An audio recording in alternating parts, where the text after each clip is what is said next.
Pai do Senhor Jesus, irmãos. Amém. Aqui quem vos fala é o seu irmão em Cristo, irmão Cláudio Carvalho. Como os irmãos podem ver, estou aqui na minha humilde biblioteca, onde eu fico aqui estudando, amém? E aqui é mais uma série dos estudos refutando contra as heresias, das religiões. E hoje, a religião a qual quero compartilhar com os meus irmãos é referente à astrologia. Então vamos lá, meus queridos, começando mais esse dia, com mais esse vídeo. Amém?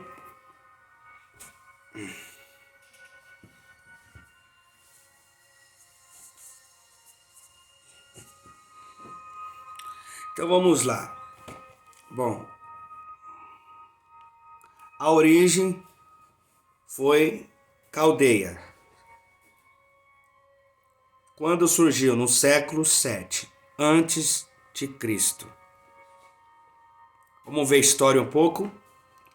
A astrologia no passado já esteve relacionada à astronomia. No início dos seus estudos, a astrologia foi iniciada pelos sacerdotes caldeus, por isso que a origem foi da Caldeia.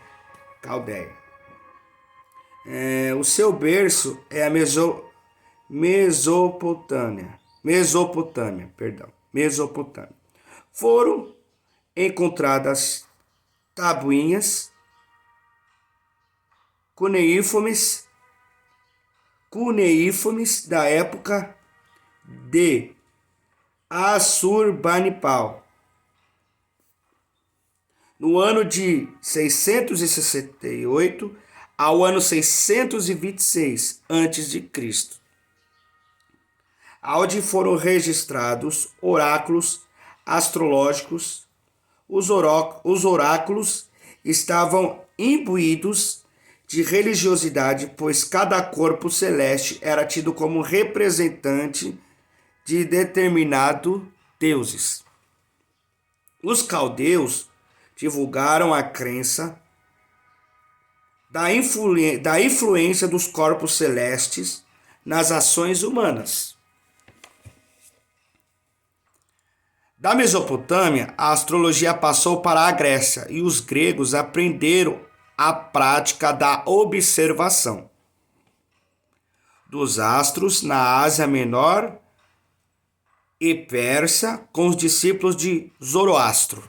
Então veja bem, aqui eles aprenderam na prática da observação. É igual, vou pegar aqui um pequeno exemplo. Charles Darwin, o cientista, um filósofo, do ano de 1859, ele veio com a teoria da evolução. Entenda que uma teoria é observação. Ele observou e opinou. Ele observou e ali, na própria concepção dele, no próprio entendimento dele, ele trouxe as suas opiniões. Então, teoria é observar e opinar, mas não é algo concreto.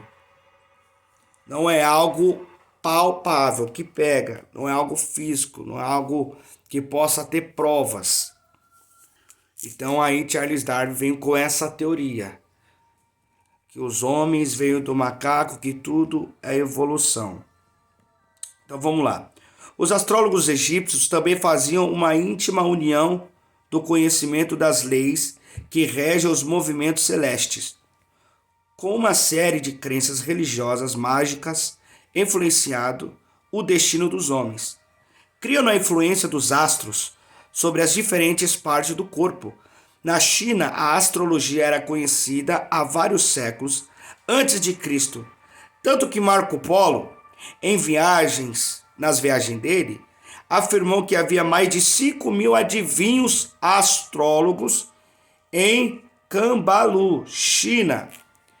Então, astrologia são adivinhos, eles adivinham, eles apalpitam, eles dão opiniões. As práticas astrológicas foram trazidas para o Ocidente através das traduções latinas de textos arábicos baseados em outros textos gregos, de 350 ao ano 150 a.C.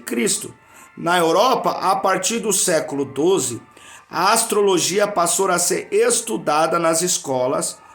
Foi durante a Renascença que surgiu o famoso astrólogo e médico Michel de Notre Dame,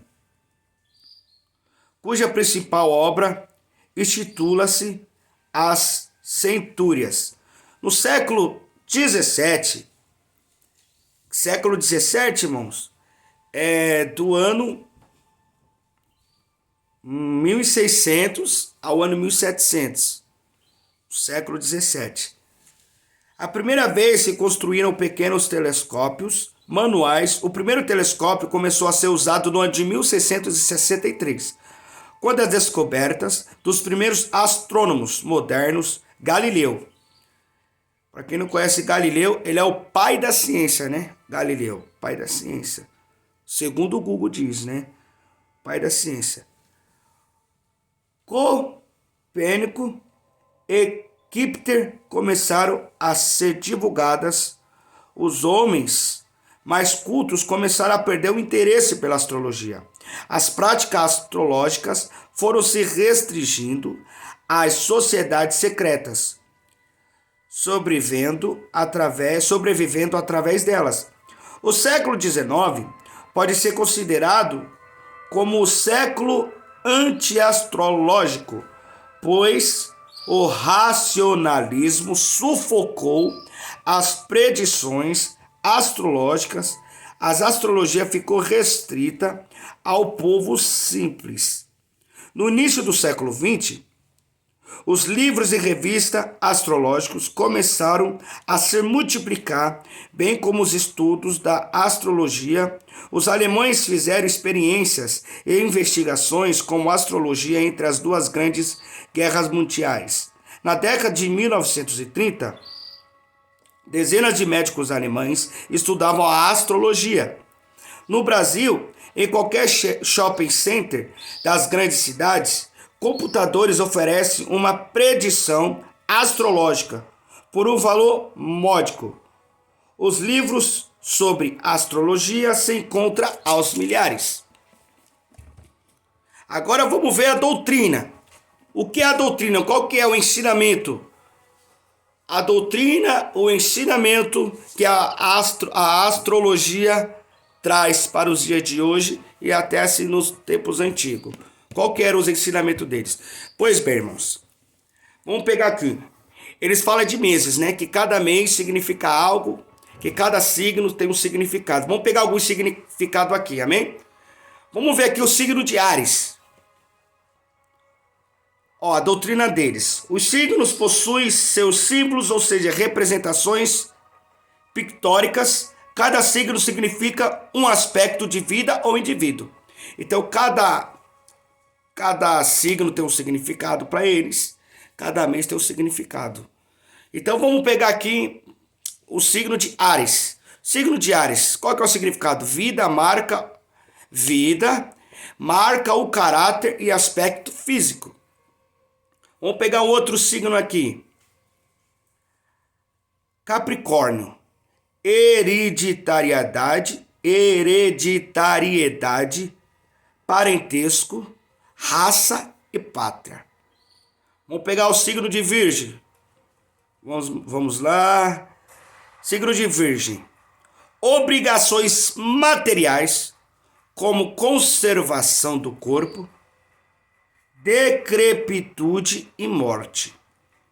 Vamos ver aqui também o signo de Leão, para encerrar aqui referente ao signo. Signo de Leão. Geração intelectual como religião, filosofia, sonhos e viagens. Os signos são distribuídos de acordo com os elementos da natureza. Gêmeos, Balança e Aquário são do ar, Touro, Virgem, Capricórnio da terra, Câncer, Escorpião e Peixe da água, Áries, Leão, Sagitário do fogo. Isso aqui é uma grande besteira, irmão. O que os homens fazem para tentar explicar o inexplicável? Aí eles tentam adivinhar, tentam palpitar, faz a sua observação, que aquela observação decreta uma resposta, né? Então vamos lá. O horóscopo é determinado segundo a posição dos astros e planetas dentro de determinada casa. No momento em que se a pessoa nasce, supõe ainda que os astros, os planetas, sejam fontes de energia irradiadas para a Terra. E acabe-lhes determinar essa irradiação. Cada planeta reflete as qualidades do signo zodiacal, onde está localizado e funciona de acordo com a posição das casas. Vênus está na 10ª casa, que significa uma coisa, e Vênus na 5ª casa, que significa outra coisa. Vamos ver a refutação contra essa doutrina deles. Vamos ver o que refuta. Bater de frente contra essas falsas doutrinas, essas heresias. Bem, vamos ver. As referências encontradas nas escrituras, as astrologias são realmente poucas e colocadas dentro do título geral de adivinhação, que é determinante proibida. Vamos lá. Deus falou ao povo de Israel contra essa prática que considerava como erro dos pagãos, que se encontra lá em Deuteronômio, capítulo 4, versículo 19. Vamos estar lá abrindo Deuteronômio rapidamente para nós estar vendo o que o Senhor diz, né? Referente à astrologia. Isso é muito importante, irmãos, que Deus detesta isso e Deus proibiu isso. Então vamos lá, Deuteronômio, capítulo 4, 19. Olha o que vai dizer. Quando olharem para o céu, não caiam na tentação de adorar o sol, a lua e as estrelas. O Senhor fala. Agora vamos lá. Se tal ciência fosse verdadeira, a Bíblia apoiaria. Veja o que Isaías disse com tom de ironias. Até Isaías aloprou, ironizou isso. Vamos ver o que Isaías disse, o profeta Isaías, o profeta messiânico. Isaías 47, 13. Olha o que Isaías vai dizer. Apesar de todos os conselheiros que vocês têm, não poderão escapar. Que os seus astrólogos apresentem e o ajudem. Eles estudam o céu e ficam olhando para as estrelas a fim de dizer todos os meses e o que vai acontecer com vocês? Pois eles são como um palha e fogo. Os destruirá e eles não poderão salvar. Pois este não é um foguinho daqueles que a gente faz para se esquentar, sentando-se bem perto dele. Isso que acontecerá com os seus adivinhos, com os quais vocês têm lidado toda a sua vida. Todos eles irão embora, cada um seguindo o seu próprio caminho. Deles poderão salvar você? Então, se você crê nos astrólogos, na astrologia, será que ele pode adivinhar o seu futuro, o que vai acontecer contigo? Será que ele pode te livrar você do que vai te acontecer? Ou do que está acontecendo com você? Então o profeta Isaías até ironiza isso. Então, pois bem, o rei Josias promoveu uma reforma religiosa onde proibiu tal prática. Está lá em 2 Reis, capítulo 23, versículo 5. Não são os astros que governam nossa vida, e sim Deus que nos põe em contato com o seu Filho Jesus Cristo. Vamos dar uma lida rapidinha lá em 2 Coríntios, 1 Coríntios 10, 13. Vamos ver o que a palavra de Deus está dizendo. Lá em 1 Coríntios 10, 13. 1 Coríntios 10, 13. O que o Senhor vai dizer na sua palavra? Não veio sobre vós tentação senão humana, mas fiel é Deus que vos não deixará tentar. Acima do que podeis antes, com a tentação dará também o escape para que possais suportar. Portanto, meus amados, foge da idolatria. Então aqui o Senhor está dizendo, fugir da idolatria. Astrologia é idolatria e a Bíblia nos recomenda a fugir da idolatria. 1 Coríntios 10, 14. A Bíblia considera os magos, os astrólogos, como adivinhadores e falsos profetas. Deuteronômio, capítulo 18, versículo 20, né? Ao 22, capítulo 13 de Deuteronômio, versículo 1, versículo 3. Amém, irmãos? Isso aqui é a religião da astrologia, amém? Que consulta as estrelas, que consulta os céus, consulta adivinhadores. Amém? A Bíblia condena isso, que não viemos consultar as estrelas, que não viemos consultar os céus, mas viemos consultar o Espírito Santo, viemos consultar o Senhor Jesus, a qual ele é o único mediador entre Deus e os homens, a qual ele é o único que pode nos ajudar. Amém? Que se encontra lá em 1 Timóteo, capítulo 2, versículo 5. Só há um mediador, só há um que perdoa pecados, e só há um que revela tudo que vai acontecer aos teus profetas. E o nome dele é Jesus Cristo, que através do teu Espírito Santo fala conosco. Amém, irmãos? Isso aqui é o nosso trabalho. Ministério A Voz que Clama no Deserto. Em nome de Jesus, se você puder, compartilhe, que isso é interessante e é bom para o nosso conhecimento. Deus abençoe em nome de Jesus Cristo. Amém?